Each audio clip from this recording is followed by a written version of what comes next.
30 ବର୍ଷ ପରେ ବିରଳ ଶନି ଚଳନ 6 ରାଶିରେ ଅତ୍ୟନ୍ତ ଶୁଭ। ମୀନ ରାଶିକୁ ଶନି ଚଳନ 30 ବର୍ଷ ପରେ ଏହି ବିରଳ ଗ୍ରହ ଚଳନ ହୋଇଥିବାରୁ ଏହାକୁ ଜ୍ୟୋତିର୍ବିଦ ଓ ଜ୍ୟୋତିଷମାନେ ଅତ୍ୟନ୍ତ ରହସ୍ୟମୟ ବୋଲି ବିବେଚନା କରୁଛନ୍ତି। ଏହି ଶନି ଚଳନ ଯୋଗୁଁ ବିଭିନ୍ନ ରାଶି ଉପରେ ଭିନ୍ନ ଭିନ୍ନ ପ୍ରଭାବ ପଡ଼ିବ। ତା ଛଡ଼ା ଗତକାଲି ମହାକାଶରେ ସୂର୍ଯ୍ୟ ପରାଗ ଘଟିସାରିଛି।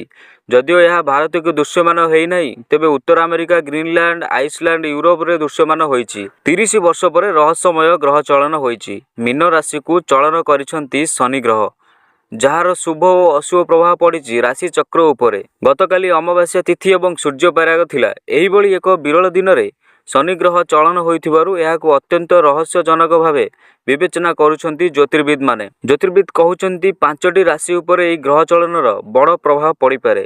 ଜ୍ୟୋତିର୍ବିଦ ପଣ୍ଡିତ ହରିଶଙ୍କର ମିଶ୍ରଙ୍କ ମତରେ ବିଭିନ୍ନ ସଂହିତାରେ ଦର୍ଶାଯାଇଛି, ଶନି ଯେତେବେଳେ ମୀନ ରାଶିକୁ ଚଳନ କରନ୍ତି ସେତେବେଳେ ଲୋକଙ୍କ ମନରେ କ୍ରୁର ଭାବ ଆସିଥାଏ। ଶାସକ ଓ ପ୍ରଜାଙ୍କ ଭିତରେ ସୁସମ୍ପର୍କ ରହେ ନାହିଁ। ମୀନ ରାଶିକୁ ଶନି ଚଳନର ପ୍ରଭାବ କିଛି ରାଶି ପାଇଁ ଶୁଭ ହୋଇଥିବା ବେଳେ ଆଉ କିଛି ରାଶି ପାଇଁ ଅଶୁଭ ବୋଲି ଆକଳନ କରିଛନ୍ତି ଜ୍ୟୋତିର୍ବିଦମାନେ। ତେବେ ଶନି ଚଳନ କର୍କଟ, ବୃଷ, ମକର, ବିଛା, ତୁଳା, ମିଥୁନ ରାଶି ପାଇଁ ଶୁଭ ବୋଲି ଜ୍ୟୋତିର୍ବିଦ କହିଛନ୍ତି। ସେହିପରି କୁମ୍ଭ, ମୀନ, ମେଷ, ସିଂହ, ଧନୁ ରାଶି ପାଇଁ ଶନି ଚଳନ ଅଶୁଭ ବୋଲି ଜ୍ୟୋତିର୍ବିଦମାନେ ବିବେଚନା କରିଛନ୍ତି।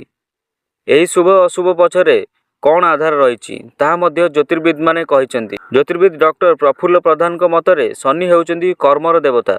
କର୍ମ ଦେଖି ଫଳ ଦେଇଥାନ୍ତି ଶନି ଦେବତା। ବର୍ଷର ପ୍ରଥମ ସୂର୍ଯ୍ୟପରାଗ ଗତକାଲି ସଂଗଠିତ ହୋଇଯାଇଛି। ଯଦିଓ ଏହା ଆଂଶିକ ସୂର୍ଯ୍ୟପରାଗ ଥିଲା, ତେବେ ଭାରତୀୟ ସମୟ 2:20 ଆରମ୍ଭ ହୋଇ ଅପରାହ୍ନ 4ଟା ମଧ୍ୟରେ ସୂର୍ଯ୍ୟପରାଗ ହୋଇଥିଲା। ସନ୍ଧ୍ୟା 6:13ରେ ପରାଗ ମୁକ୍ତ ହୋଇଛି। ତେବେ ଭାରତରେ ଏହି ଆଂଶିକ ସୂର୍ଯ୍ୟପରାଗ ଦୃଶ୍ୟ ହୋଇନାହିଁ।